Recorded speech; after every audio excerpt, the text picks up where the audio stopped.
Hey there! In this video, I will show you exactly how to share an account on Crunchyroll. First of all, find a show on Crunchyroll that you want to watch together. You can use any web browser to watch Crunchyroll and share in Squad. Pause the show so it's not playing in the background while you're setting up the Squad room.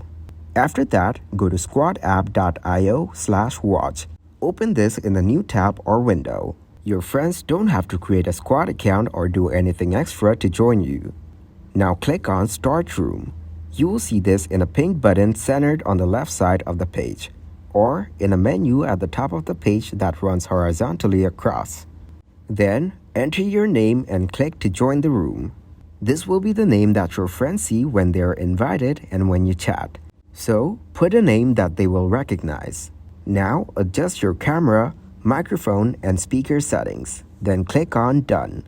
Before you can completely create and join the room, you will need to set up your input so they work.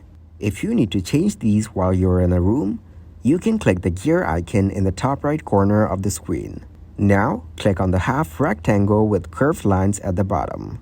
This is the screen share button and it will bring up a screen sharing tutorial. Then click on the X cross icon to end the tutorial. After that, click on your browser tab. You will see this in the horizontal menu next to your entire screen, an application window, and it will change depending on your web browser, like Chrome tab or Firefox tab. Now click the box next to Share Audio. A checkbox means that your friends will be able to hear the audio along with the show. Then double-click the Crunchyroll tab and the tab will become active. And a menu bar across the top of your screen will let you know that it's sharing to Squad. Thank you very much for watching, and don't forget to like the video and subscribe to the channel.